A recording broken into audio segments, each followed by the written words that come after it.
నమస్తే, నేను మీ Kishore. Welcome to సత్యాగ్రహి.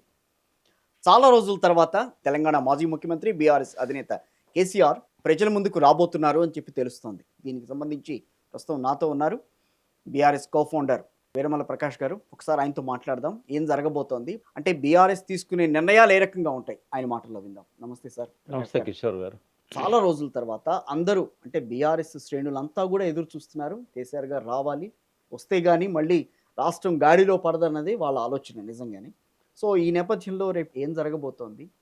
ఇది ఒక సరైన సమయం. ఎందుకంటే కేసీఆర్ గారు వెంటనే రేవంత్ రెడ్డి ముఖ్యమంత్రి కాగానే వచ్చి ఆయన ఫెయిల్యూర్స్ను ప్రశ్నించడం మొదలు పెడితే ఆయనకి ఇవ్వాల్సిన కనీస సమయం కూడా ఇవ్వలేదు.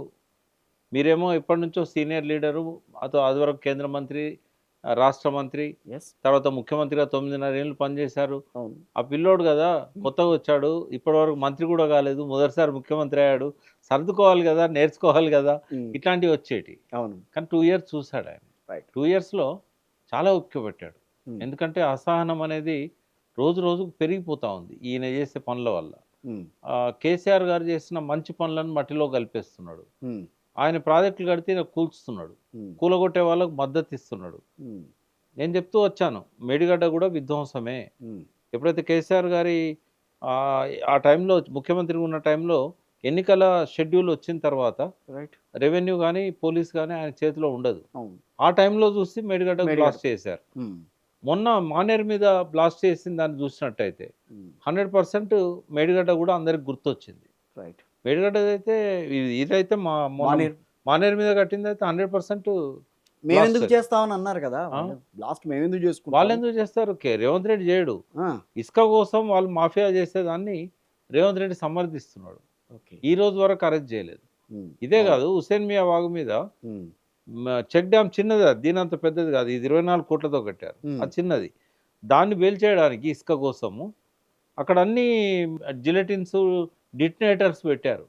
పెట్టిన టైంలో రైతులు పోయి రెడ్ హ్యాండెడ్గా వాళ్ళని పట్టుకున్నారు. వాళ్ళు పెట్టే మెటీరియల్ని పట్టుకొని తీసుకుపోయి అప్పచెప్పారు పోలీసులకు. అప్పచెప్తే ఎఫ్ఐఆర్ బుక్ చేసి వాళ్ళని వదిలేశారు. ఎప్పుడు జనవరి 24 రేవంత్ రెడ్డి ముఖ్యమంత్రి అయినాక నెలకే. వాళ్ళందరికీ ఆ మాఫియాకు ధైర్యం వచ్చింది, మనోడు ముఖ్యమంత్రి అయ్యాడు, మన వాళ్ళు ఎమ్మెల్యే లైన్లు ఎక్కడ ఏదైనా. ఇప్పుడు మొన్న చూడండి, అది irrigation department deputy executive engineer ఏమో బ్లాస్ట్ అని చెప్పి వెంటనే స్పాట్ చూసి ఫస్ట్ ఇన్ఫర్మేషన్ రిపోర్ట్ ఆయన ఎఫ్ఐఆర్ నమోదు చేయించాడు బ్లాస్ట్ అని. ఇంకో 24 గంటల లోపల డిప్యూటీ ఎగ్జిక్యూటివ్ ఇంజనీర్ పైన ఉండే ఎగ్జిక్యూటివ్ ఇంజనీర్ ఆయన దాన్ని విజిట్ చేసి ఇది బ్లాస్టే అని చెప్పి కన్ఫర్మ్ చేశాడు. ఆ రోజు బుక్ అయిన ఎఫ్ఐఆర్ ఈ నవంబర్ 21 ఈ రోజు వరకు ఏది లేదు. నేను ఫ్యాక్ట్ ఫైండింగ్ కమిటీ పోయినా, శ్రీధర్ దేశపాండే ఇంజనీర్లంతా, స్పష్టంగా కనబడుతుంది బ్లాస్ట్ అని. చేపలన్నీ తెచ్చిపోయి పైకి తేలినాయి, అయినా చూపెట్టాను. తర్వాత రాయి కూడా వెనక్కి రివర్స్ పడ్డది. ఒకవేళ అది వరదలో కొట్టుకపోతే ముందు పోద్ది కానీ వెనక కిందకు వస్తుంది. కాబట్టి ఇవన్నీ కూడా చెప్పిన తర్వాత కూడా ఈ రోజు వరకు విచారణ లేదు, అరెస్ట్ లేదు. సో కేసీఆర్ గారికి ఆయనేమో రైతుల కోసము ఎన్నడూ ఎవరు ముట్టుకొని మానేరు మీద వరుసగా సిరీస్ ఆఫ్ చెక్ డ్యామ్స్ కట్టాడు. కడితే భూగర్భ జలాలు పెరిగినాయి, ప్రత్యక్షంగా ఇరిగేషన్ పెరిగింది. మొన్న మేము పోతుంటే మొత్తం పైపులతోని మానేర్లకు పైపులు వేసి అవతల వైపు ఈ వ్యవసాయం చేస్తున్నారు. ఇప్పుడు వాళ్ళందరికీ నీళ్ళు లేవు, వేసంగి పంటలు లేని పరిస్థితి ఏర్పడ్డది. అయితే ఇవన్నీ కూడా చూసినప్పుడు ఏంటంటే చాలా బాధాకరంగా అనిపించింది. దానివల్ల కేసీఆర్ గారు కూడా ఏంటంటే ఆయన కూడా ఇవాళ తెలంగాణ ఉద్యమంలోకి కేసీఆర్ గారు వచ్చారంటే బికాజ్ ఆఫ్ వాటర్. నేను బలగుద్ది చెప్పగలుగుతాను, ఎందుకంటే నేనే మోటివేట్ చేసింది. జయశంకర్ గారు, నేను, ఇన్నారెడ్డి గారు, ఇన్నయ్య అంటాం కదా, గాదే మేమందరం కూడా ఆయన దగాబడ్డ తెలంగాణ పేరుతోని ఇన్నయ్య గారు రాసిన పుస్తకాలని తెచ్చిచ్చాడు. నీళ్ళల్లో ఎట్లా కోసున్నదో ఆయన చెప్పాడు, నేను చెప్పాను. అప్పుడు ఇంకా విద్యాసాగరరావు గారు రాలే, జయశంకర్ గారు చెప్పారు. ఈ రైతుల ఆత్మహత్యల కారణమే నీళ్ళు లేకపోవడము, బోర్లు వేసి నీళ్లు పడక, రైతులు ఆ బోర్ల కోసం చేసిన అప్పులు కట్టలేక, ముఖం చూపెట్టలేక, పెరుగన్నంలో పురుగు మందు కలుపుకొని చనిపోతున్నారు, దూలాలకు శవాలై వేళ్లాడుతున్నారు. కాబట్టి ఈ పరిస్థితి అంతా కూడా తెలంగాణ దుస్థితికి కారణం. రైతులు ఆత్మహత్యలు చేసుకుంటుంటే రైతులు మంచిగా ఉంటేనే ఆ వచ్చే ఆదాయం ద్వారా వాళ్ళు పద్మశాల దగ్గర పోయి, నేతన్నల దగ్గర పోయి దోతులు కానీ చీరలు కానీ కొనుక్కుంటే వాళ్ళ వృత్తి బాగుంటుంది. ఇవాళ వాళ్ళు కూడా నేసిన చీరలతోనూ ఉరిపెట్టుకొని సచ్చే పరిస్థితి వచ్చింది. ఎందుకంటే రైతులు కొనట్లేదు. అన్ని వృత్తులు కూడా ఆగమైపోయినాయి. లేదా రైతుల దగ్గర డబ్బు ఉంటేనే కదా వాళ్ళు వడ్లు పండిస్తేనే కదా, వాళ్ళకి నీళ్లు ఉంటేనే వడ్లు పండిస్తారు. ఆ వడ్లు పండితేనే అదనపు ఆదాయం ఉంటుంది. ఉపరాయన దగ్గర పోయి ఇల్లు కప్పించుకుంటారు. ఒక గొల్లాని దగ్గర పోయి ఏటపిల్ల కొనుక్కుంటారు, పండుగ రోజు కోసుకుంటారు, చుట్టాలు వచ్చినప్పుడు కోసుకుంటారు. అంటే ఒకటికొకటి పరస్పరము వృత్తులన్నీ కూడా వ్యవసాయం మీద ఆధారపడి ఉంటాయి. గొలుసుకట్టు లాంటివి వ్యవసాయం మీద ఆధారపడి ఉంటాయి మొత్తం అంతా. గ్రామీణ ఆర్థిక వ్యవస్థ మొత్తం నడ్డి విరిగిపోయింది నీళ్లు లేకపోవడం వల్ల. ఆ నీళ్లను చూసి, ఆ నీళ్ల బాధలు చూసి, ఆ రైతుల ఆత్మహత్యలు చూసి కేసీఆర్ గారు తెలంగాణ ఉద్యమంలోకి వచ్చాడు. ఇవాళ ఆయన కళ్ళ ముందటనే ఆయన కట్టిన కట్టడాలను కూల్చేస్తూ ఉంటే, తర్వాత 2 సంవత్సరాల్లో ఏ ఒక్క సమస్య పరిష్కారం కాకపోగా రేవంత్ రెడ్డి అదనపు సమస్యలను సృష్టించాడు. ఉదాహరణకు ఏంటంటే, పాలమూరు రంగారెడ్డి మీద 91 టీఎంసీలకేమో డిపిఆర్ సబ్మిట్ చేసింది కేసీఆర్ గవర్నమెంట్. అందులో 45 టీఎంసీలు మనం మైనర్ ఇరిగేషన్లో సేవింగ్ చూపెట్టాం. మనం వాడుకోవట్లేదు అందులో ఉన్నంత. అది మనం బచావ్ ట్రిబ్యునల్ అవార్డులోనే మనకి ఇచ్చిన 90 టీఎంసీలకి వెళ్ళి 40 టీఎంసీలు మేము మిగులున్నాయల్లా 46 టీఎంసీలు అది మాకు ఇందులో కేటాయించుకుంటున్నామని చెప్పారు నికర జలాల్లో. ఇంకో 45 టీఎంసీలు మాకు పోలవరాన్ని కృష్ణా ప్రకాశం బ్యారేజ్ కలిపారు కాబట్టి మాకు ఆ నీళ్లు కావాలని చెప్పారు. అయితే అది లేదు ఇది లేదు, అసలు రెండు కూడా ఏంటంటే ఆయన ఇప్పుడు 45 టీఎంసీలకు జీవో ఇచ్చాడు. ఈ 45 టీఎంసీలకు జీవో ఇవ్వడం వల్ల మన 46 టీఎంసీల హక్కును రేవంత్ రెడ్డి స్వయంగా వదులుకుంటాడు కదా. అంతేగా 45 టీఎంసీలు చాలు, మాకు మిగతా 45 అక్కర్లేదు అన్నట్టే కదా. దానికి ఉత్తమ్ కుమార్ రెడ్డి మద్దతు పలుకుతాడు ఇరిగేషన్ మినిస్టర్ గా. అంటే నిజంగానే వీళ్ళకి సోయి లేకనా అంటే ఆదిత్యనాథ్ దాస్ ఉన్నాడు అక్కడ. ఆదిత్యనాథ్ దాస్ గారికి తెలుసు కదండి. ఇక్కడ ఆదిత్యనాథ్ దాస్ గారిని ఆయనకి బాగా చంద్రబాబు గారికి బాగా దగ్గరైన వ్యక్తిని ఇక్కడికి తీసుకొచ్చి అదే ఉద్దేశం. ఎందుకంటే ఇప్పుడు ఇక్కడ ఎంతో మంది రిటైర్డ్ ఇంజనీర్స్ ఉన్నారు, చాలా మంది ఉన్నారు. కేసీఆర్ గారు కదా విద్యాసాగరరావు గారిని అడ్వైజర్ గా పెట్టుకున్నట్టు శ్యాంప్రసాద్ రెడ్డి గారు ఉన్నారు, అట్లాగే చంద్రమౌళి గారు ఉన్నారు, దామోదర్ రెడ్డి గారు ఉన్నారు, బోయినపల్లి వెంకటరామారావు గారు ఉన్నారు. ఇంకా వాళ్ళకి రెడ్లు కావాలనుకుంటే బోలెడు మంది రెడ్లు ఉన్నారు రిటైర్డ్ ఇంజనీర్స్. సత్యరెడ్డి గారు ఉన్నారు, ఇంకొక చాలా మంది రెడ్లు ఉన్నారు. మరి ఎవరినో ఒకరిని పెట్టుకోవచ్చు. వాళ్ళు చాలా మంది ఈఎన్సీలుగా, తర్వాత ఎస్సీలుగా, సిఈలుగా రిటైర్ అయిన వాళ్ళు ఉన్నారు చాలా మంది. పోయి ఆంధ్ర నుంచే ఇరిగేషన్ అడ్వైజర్ ఎంత ఇవ్వాలి. ఆ వ్యక్తి కూడా ఎవరు, ఆదిత్యనాథ్ దాస్ గారు ఐఏఎస్ఏ, మంచి వ్యక్తే కావచ్చు. కానీ 9.5 ఏళ్ళు ఆయన సంతకాలు పెట్టిన పేపర్లు ఉన్నాయి. తెలంగాణ ప్రయోజనాలకు వ్యతిరేకంగా ఆంధ్ర కోసం సంతకాలు పెట్టిన పేపర్లు కేఆర్ఎంబి దగ్గర, జిఆర్ఎంబి దగ్గర ఉన్నాయి, బోర్డుల దగ్గర. ఇవాళ ఆయన చెప్పిన దానికి అగెనిస్ట్గా అయితే మాట్లాడలేడు కదా. కేవలం ఏంటంటే ఒక రిమోట్ కంట్రోల్ లాగా ఆయనను పెట్టుకొని రేవంత్ రెడ్డిని ఒక రోబోన్ చేసి ఈ నీళ్ళన్నీ కూడా కృష్ణా గోదావరి నీళ్ళన్నీ కూడా ఆంధ్రకు తరలించే కుట్ర రేవంత్ రెడ్డి చేస్తున్నప్పుడు ఇంకెవరు కాపాడాలి? అందుకే కేసీఆర్ గారు ఏంటంటే ఈ మన తెలంగాణ గతంలో సాధించిన ప్రయోజనాలను కాపాడుకోవడానికి, గతంలో కట్టిన నిర్మాణాలను పరిరక్షించుకోవడానికి, భవిష్యత్తులో జలదోపిడీ జరగకుండా అడ్డుకోవడానికి ఆయన ఇప్పుడు ముందుకు వస్తున్నాడు. జలసాధన ఉద్యమం 2.0 ఇప్పుడు స్టార్ట్ అవుతున్నది.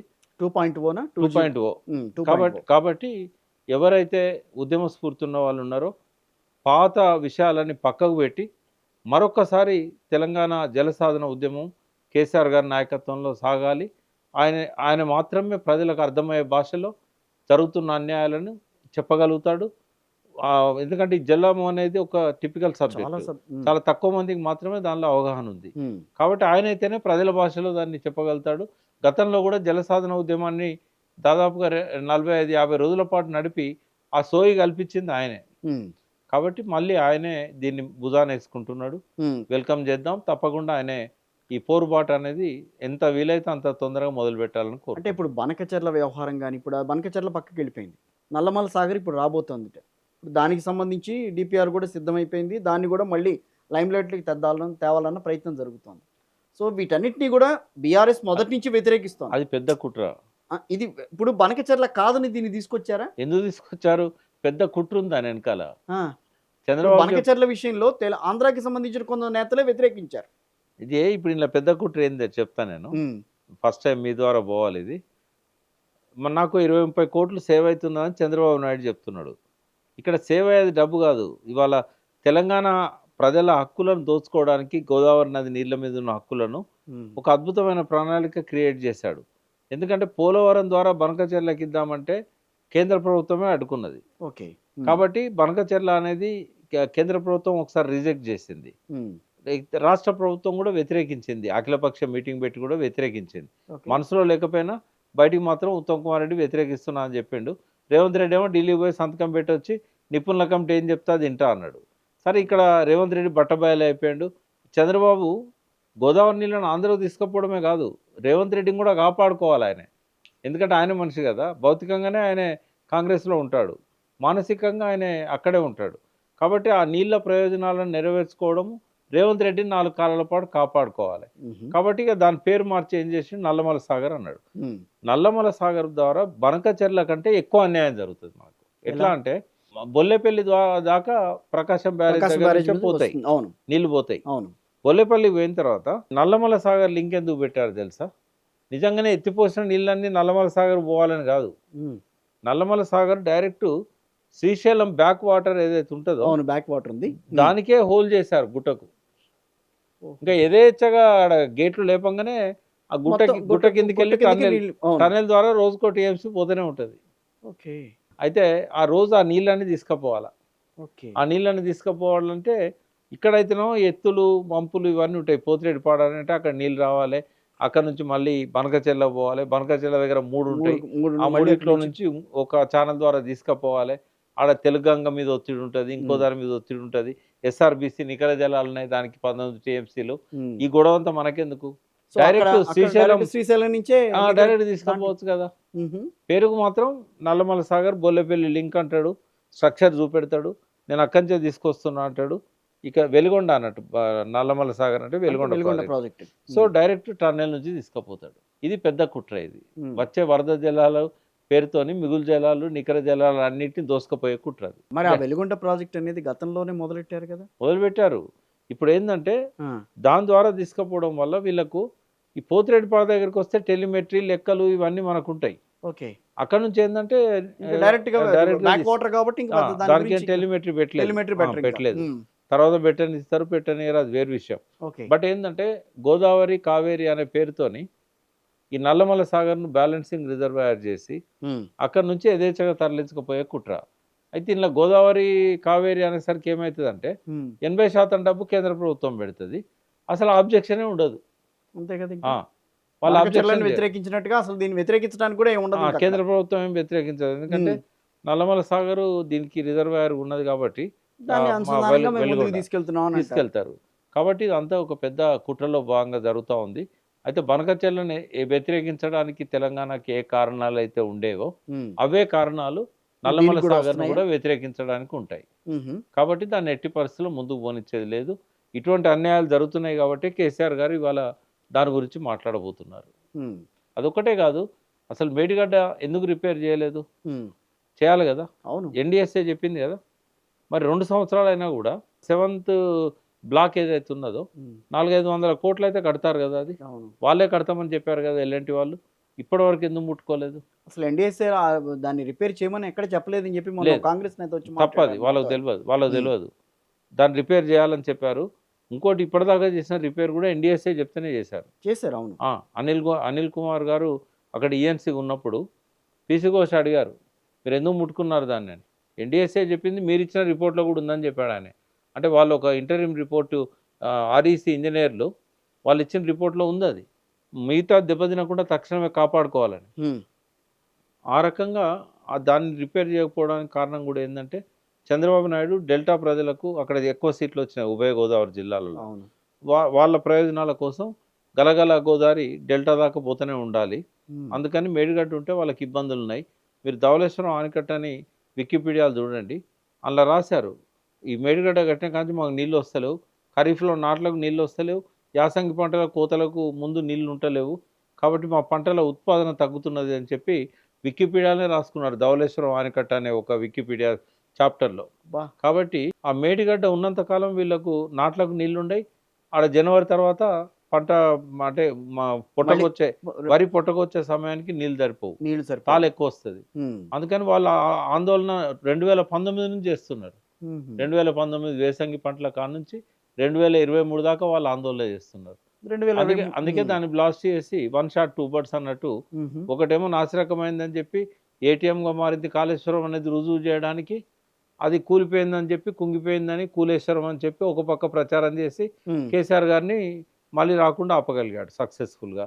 వాళ్ళు అనుకున్న డెల్టాకు యథేచ్ఛగా నీళ్ళు ఇవ్వడానికి. మరి ఇటువంటి అన్యాయాలు కాదండి, ఇన్ని అన్యాయాలు జరుగుతున్నప్పుడు మనకి కృష్ణా రివర్ బోర్డు అనేది ఉంది, Godavari river board, Krishna Godavari tribunal ఉంది కదా. సో అది అసలు ఎక్కడ మాట్లాడుతున్నారా, వాళ్ళు ఏం మాట్లాడుతున్నారా, అసలు గోదావరి చేస్తున్నారా? రివర్ బోర్డు వాళ్ళు ఎప్పుడన్నా వచ్చి చూసారా? అది ఇక్కడ ఎప్పుడన్నా మాట్లాడారా? మేడిగడకు వచ్చారా? చూసారా వాళ్ళు? ఇవన్నీ ఐవాష్, కేంద్ర ప్రభుత్వం చేతిలో కీలుబొమ్మలు అవి. ఓకే. చంద్రబాబు నాయుడు గారు కూడా రేవంత్ రెడ్డి ఇద్దరు కలిసి మోడీని కంట్రోల్ చేస్తున్నారు. ఆయనకు తెలంగాణ గురించి కేసీఆర్తో మొదటి నుంచి వైరం కాబట్టి ఆయన మాట్లాడు. రేవంత్ రెడ్డి వచ్చినాక చంద్రబాబు ద్వారా కనెక్ట్ అయ్యాడు కాబట్టి ఇప్పుడు కూడా మాట్లాడు ఇంకా. మనం ఎన్ని ఇచ్చినా కూడా అరణ్య రోజున అవుతాడా? సో ఒక్క ప్రాజెక్టులనే కాదండి, గతంలో గొలుసు కట్టుగా చెరువుల్ని అభివృద్ధి చేసిన సందర్భాలు ఉన్నాయి. వాటిని కూడా ఈ రోజున డిస్మాంటిల్ చేస్తున్న పరిస్థితులు కనిపించట్లేదు. అవుతున్నాయి. ఇప్పుడు ఒక పక్క హైడ్రా పేరుతోని ఈయనేమో నేను చెరువులను బాగు చేస్తున్నా అంటాడు. ఆ, యథేచ్ఛగా చెరువులను ఆక్రమించి కడతనే ఉన్నారు రకరకాల పేర్లతోని. మూసీని బ్యూటిఫికేషన్ పేరుతోని 1/3 అడుగు తగ్గించబోతున్నాడు. రిక్రియేషన్ అనేది నది గర్భంలో ఉండదు. అసలు మూసి అనే పేరేంటి, ఆ పేరేంటి, ఎవడు పెట్టుకున్నాడని మాట్లాడాడు ఆయన. చాలా గొప్పది మూసీ అంటే. ఆయన వేరే రకంగా అనుకున్నాడు. ఆ, బట్ నేనేమంటున్నా అంటే మూసీ అనేది నదిని నదిలాగా ఉంచాలని మొన్న రాజేందర్ సింగ్ గారు వచ్చి చెప్పారు. అవును, చెప్పెళ్ళాడు. ఇక్కడ ఆయన ఇప్పుడు విజన్ ఉమ్. 2047 దానిలో ఆయన మాట్లాడాడు. 2047 విజన్ 2 మనం ఇట్లా తీసుకెళ్దామని అనుకున్న ప్లాన్ లో ఆయన మాట్లాడింది అదే. అదే సాబర్మతి లాగా చేయకూడదు దీన్ని, ఉమ్. నదిని నదిలాగా బతకనియండి, నదికి ఆత్మ ఉంటుంది, చెరువులను కాపాడండి అని చెప్పాడు. ఆయన కాంక్రీట్ జంగల్ చేయొద్దని చెప్పాడు. ఆయన మీటింగ్ అయినాక హైడ్రా కమిషనర్ రంగనాథ్ను రేవంత్ రెడ్డి పరిచయం చేసి ఆయనకు బ్రీఫ్ చేయించాడు హైడ్రా గురించి. ఉమ్. రంగనాథ్ చెప్పాడు మేము చేసిన చెరువులను చూడండి అని. ఉమ్. రాజేందర్ సింగ్ గారు నాకు ఫోన్ చేశారు. ఈయన 2 చెరువులను చూడమన్నాడు రంగనాథ్, పోయి చూసి వస్తా అన్నాడు. ఉమ్. ఒక చెరువేమో అక్కడ రాజేందర్ నగర్లో పోలీస్ అకాడమీ దగ్గర ఉండేది, ఆ ముస్లిం పేరుతో ఉంటుంది. ఓకే. ఇంకో చెరువేమో బతుకమ్మకుంట. ఓ. ఈ 2 చూసి వచ్చినాక నేను పోయి కలిశాను తాజకృష్ణలో. బాయ్ సాబ్ ఎట్లున్నాయి ఈ చెరువులన్నా? ఉమ్. ఇట్లా కొట్టుకున్నాడు. కొట్టుకొని రంగనాథ్ గొప్పగా చెప్పుకున్నాడు రేవంత్ రెడ్డి ముందు. ఏం చెరువులు అవి, మొత్తం కాంక్రిటైజ్ చేస్తున్నారు కదా అని అన్నాడు. చెరువులు ఎప్పుడు చెరువుల్లాగా ఉంచాలి, ఆ రకంగా కాంక్రిటైజ్ చేయకూడదు బ్యూటిఫికేషన్ పేరు మీద అంటే. మరి దీనికే మీరు ఆశ్చర్యపోతున్నారు.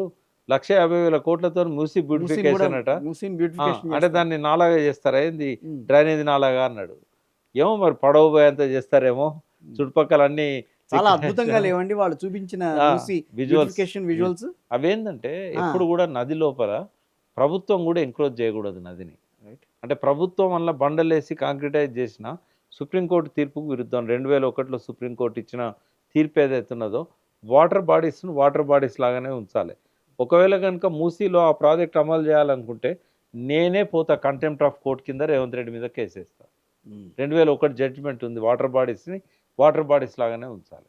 సరే ఇప్పుడు చుట్టూ వాకింగ్ ట్రాక్ ఈ కట్టడాలు పెడుతున్నప్పుడు మేము ఎందుకు మాట్లాడతలేమంటే ఇప్పటిదాకా ఎంకరేజ్ అయినాయి కదా, కనీసం ఇంత మేర కన్నా కాపాడతారు. సైకిల్ ట్రాక్ వేస్తే ఎవరు ఎంకరేజ్ చేయరు కదా, అందుకని మేము మాట్లాడట్లేదు. కానీ మూసీని తగ్గించాలనే కుట్ర చేస్తే మాత్రం ఊరుకునేది లేదు. అసలు నిజంగా ఆ ప్రాజెక్ట్ ముందుకెళ్ళే అవకాశం ఉంటుందా? ఆ పేరుతో కొన్ని సంతకాలు పెట్టించుకొని ఎంఓయూలు చేయించుకొని నేను 2 లక్షల కోట్లు తెచ్చినా మొన్న చెప్పలేదా, 5,60,000 కోట్లు. మీ ద్వారా నేను చెప్తున్నా దాదాపు 1,50,000 కోట్లు ల్యాండ్ అయినాయి అని చెప్పేస్తున్నారు ఇప్పటికి. మీకు ఒక్క మాట చెప్తా, TGIIC వెబ్సైట్లోకి పోండి. ఓకే. 4,60,000 కోట్లతోని దావోస్ నుంచి మొదలుపెట్టి 2 సార్లు దావోస్, మలబోతున్నాడు 2 సార్లు దావోసు, జపాను, ఇక్కడ అన్ని కలిపి 13 సమ్మిట్లు అటెండ్ అయ్యాడు. 13 సమ్మిట్లు అయిన ఎంఓయూలు సంతకాలు చేసింది 4,60,000 కోట్లు. వాటిలలో అప్రూవల్ అయింది 2 సంవత్సరాల తర్వాత 18,000 కోట్లు, గ్రౌండింగ్ అయింది 12,000 కోట్లు, అందులో వచ్చింది 2,500 కోట్లు. ఎక్కడ 4,60,000 కోట్లు, ఇక్కడ 2,500 కోట్లు. అది 12,000 కోట్లు గ్రౌండింగ్ అయినా కూడా మిగిలిన డబ్బు ఒప్పందాల ద్వారా వచ్చింది కాదు. ఈ SC ST ఇండస్ట్రియలిస్టులు వీళ్ళందరికీ మన ప్రభుత్వం ఒక 600 కోట్లు సబ్సిడీ ఇచ్చింది, బ్యాంకులు రుణాలు ఇచ్చాయి. ఇంకా 3 ఏళ్ళు ఉంది కదా, వస్తాయేమో చూద్దాం. ఇప్పుడు 2 ఏళ్లలో 4,60,000 కోట్లల్లో 2,500 కోట్లు వస్తే ఇప్పుడు ఈ 5,60,000 కోట్లలో ఎన్ని కోట్లు వస్తాయి? 5,000 కోట్లు వస్తాయి అంతే. ఇప్పుడు అదే కేసీఆర్ నేననేది అదే. ఇప్పుడు ఇంకా 3 ఏళ్ళు ఉంది కదా, వస్తాయేమో చూద్దాం. ఎట్లా వస్తాయి? ఇప్పుడు వీళ్ళు ఒప్పందాలు చేసిన వాళ్ళని తప్పు నేను, వాళ్ళకు మంచి ఇంటెన్షన్తో ఒప్పందాలు చేశారు, కొన్ని ఫేక్ ఉంటే ఉంటాయి. వాళ్ళు ఎందుకు రావట్లేదు అంటే ఇన్ఫ్రాస్ట్రక్చర్ లేదు. ఓకే. నన్ను కోసుకోండి అని ముఖ్యమంత్రి అంటుండు. ఈయన పెన్షన్లకు ఇవ్వడానికి డబ్బులు లేవు. వాళ్ళు రిటైర్మెంట్ పెన్షన్ల కోసం సుప్రీంకోర్టుకు పోయారు. వాళ్ళు అన్నీ గమనిస్తారా? డెఫినెట్ గమనిస్తారు. ఎకనామిక్ టైమ్స్లో వస్తూనే ఉంటాయి ఇవన్నీ, ఫైనాన్షియల్ ఎక్స్ప్రెస్లో వస్తూనే ఉంటాయి. వాళ్ళు చూస్తారు కదా. ఆయన పెద్ద డైలాగ్ ఏంటంటే, నేను అప్పు కోసం పోతే చెప్పులు దొంగను చూసినట్టు చూస్తున్నారు, నా దగ్గర డబ్బులు లేవు, నా ఖజానా దివాలా తీసింది, మొత్తం అప్పులమయం చేశాడు. మరి ఫ్యూచర్ సిటీ ఎందుకు వస్తారు ఇట్లంటే? భూములు అమ్ముకోవడానికి పెట్టుకున్న కథ అది. ఇప్పుడు ఆదర బాదరగా ఎందుకు చేశాడు ఈ ఈవెంట్? ఎవరైనా ఒక 6 నెలలు టైం తీసుకొని చేస్తారు ఇంటర్నేషనల్ ఈవెంట్, గ్లోబల్ సమ్మిట్. ఒక ప్రధానమంత్రి రాడు, పక్క రాష్ట్ర ముఖ్యమంత్రులు రారు, ఈయన అందరు మంత్రులను అన్ని రాష్ట్రాలకు పంపారు. ఒకరోజు జూపల్ కృష్ణారావు గారికి ఫోన్ చేశారు, ఎక్కడన్నారంటే అస్సాంలో అన్నాడు. ఎందుకు పోయినంటే ఇట్లా ముఖ్యమంత్రికి ఇన్విటేషన్ ఇవ్వడానికి పోయినా, రైజింగ్ తెలంగాణ గురించి అన్నాడు. అరే ఇంతమంది మంత్రులను పంపితే ఒక్క ముఖ్యమంత్రి రాలేదు, పార్లమెంట్ మెంబర్ లేరు. కిషన్ రెడ్డి గారు గర్కామూర్గి ఇక్కడ అతనే, ఎప్పుడు ఇక్కడనే ఉంటాడు, ఆయన వస్తే గొప్ప కాదు కదా. ఆయన కూడా పాపం ఆయన అవమానపరిచారు. ఆయన వచ్చి 10 నిమిషాలు 15 నిమిషాలు కూర్చొని మళ్ళీ దిగిపోయి మళ్ళీ వచ్చాడు. నువ్వు పొద్దున్న లేస్తే కిషన్ రెడ్డి నాకు అడ్డం, కిషన్ రెడ్డి నిధులను రాకుండా ఆపుతున్నాడు, మరి ఆయననే నువ్వు స్టేజ్ మీద కూర్చోబెట్టావు. ఆయన నిధులు రాకుండా ఆపేటోని నువ్వు ఎందుకు పిలవాలి, ఎందుకు కూర్చోబెట్టాలి? ఎన్నిసార్లు అన్నాడు రేవంత్ రెడ్డి, కిషన్ రెడ్డి అడ్డం, కిషన్ రెడ్డి రానిత్తలేడు నిధులను అన్నాడా? మరి ఆయనే చీఫ్ గెస్ట్గా వచ్చిండు. ఇవన్నీ కూడా ఏంటంటే ఐవాష్ ప్రోగ్రామ్స్, అదొక పెద్ద ప్లాఫ్. ఎంత అధ్వానంగా ఉందంటే అది మాట్లాడిస్తాను. చాట్ జీపీటీలా, క్రోమ్లా, గూగుల్ చాట్ ఉంటుంది కదా, వాటిల్లో మనం ఏదన్నా ఫీడింగ్ ఇస్తే వాళ్ళు రిపోర్ట్ ఇస్తారు. అవును, గట్లే ఉంది అది. సేమ్ మొత్తం రిపోర్ట్ కిషోర్, ఒక మాట చెప్తా, జీవన ప్రమాణాలను పెంచుకుంటూ పోతే ప్రజల కొనుగోలు శక్తి పెరుగుతుంది, ప్రజల ఆర్థిక స్తోమత పెరుగుతుంది. పెరిగినప్పుడు ట్యాక్స్ రెవెన్యూ పెరుగుతుంది, కొనుగోలు శక్తి పెరిగినప్పుడు మనీ ట్యాక్స్ రెవెన్యూ పెరుగుతుంది, మనీ చలామణిలోకి వస్తుంది. ఆ రకంగా వచ్చే జిఎస్డిపి ఒక స్థిరంగా ఉంటుంది. కేసీఆర్ గారు చేసింది ఆ స్థిరంగా ఉండే జిఎస్డిపి. ఇవాళ రేవంత్ రెడ్డి 2 ఏళ్లలో ఏం చేయకపోయినా కూడా అది పెరుగుతూనే ఉన్నది కానీ తగ్గుతలేదు. ఎందుకు అంటే ఒక బలమైన పునాది ఆయన వేశాడు.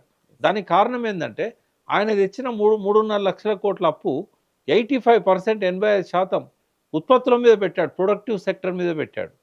ఈయనేమో 90% తెచ్చిన అప్పును పెన్షన్లు ఇవ్వడానికి, పథకాలు ఇవ్వడానికి పెట్టాడు. అంటే దీని నుంచి రిటర్న్స్ రావు, దాని నుంచి రిటర్న్స్ వస్తాయి. అందుకే 29 కోట్ల ట్యాక్స్ ఆదాయము ఇలా 1,61 కోట్లకు పోయింది. మళ్ళీ అందులో కేసీఆర్ గారు ఉన్నప్పుడే 1,12,000 కోట్లకు పోయింది.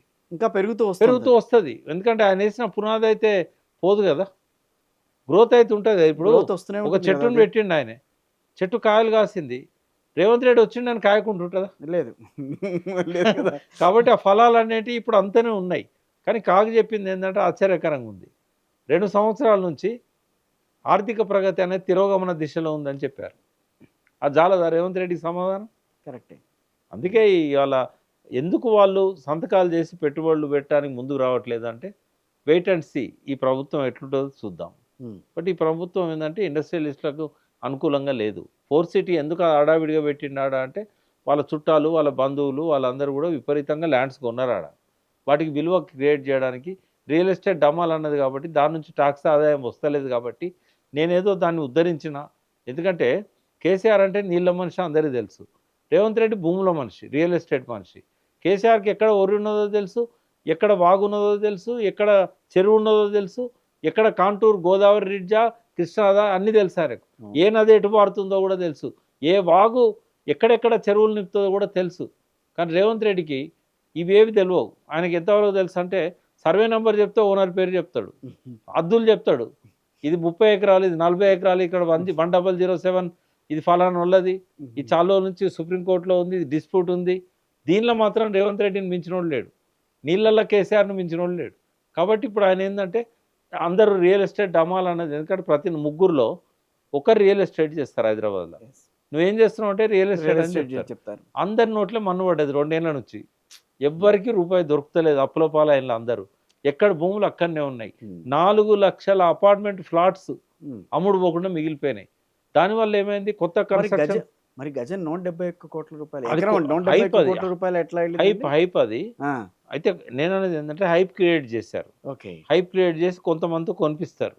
ఇప్పుడు ఎక్కడ నీకు 100 కోట్లకు అక్కడ యాక్షన్లో అమ్మారు కదా, కేసీఆర్ గారినప్పుడు 100 కోట్లకు యాక్షన్లో అమ్మారు కదా, మరి ఇప్పుడు ఎంతకు అమ్ముతారో అడగండి మీరు. 60 కోట్లకు కూడా కొనేటోళ్ళు లేడు కోకాపేటలో, 50 కోట్లకు కూడా దిక్కులేదు. అన్నీ హైప్ క్రియేట్ చేశారు. ఇప్పుడు ఏమైంది, ఎక్కడ కన్స్ట్రక్షన్ నడవట్లేదు.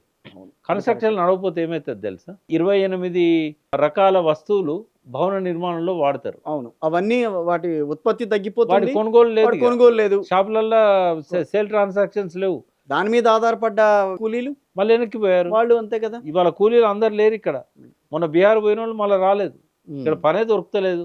అంటే ఇట్లా చూసినప్పుడు నీకు ప్రజల కొనుగోలు శక్తి తగ్గుతుంది, భూముల విలువ తగ్గుతున్నది, రిజిస్ట్రేషన్ల ఆదాయం 3వ వంతు పడిపోయింది. అందుకని ఏదో షో చేశాడు. 2 బెనిఫిట్స్ ఉన్నాయి. కొంత ఏమైనా ట్రాన్సాక్షన్స్ అయితే రిజిస్ట్రేషన్లు పెరిగితే కొన్ని డబ్బులు వస్తాయి.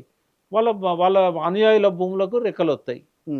వాళ్ళ ధరలకు రెక్కలు వస్తాయి. పాలమూరు ఎత్తిపోతల ప్రాజెక్టుకి సంబంధించి అసలు ఏంటి పరిస్థితి ఈ రోజు? పెద్ద కుట్ర ఉన్నది దాని వెనకాల.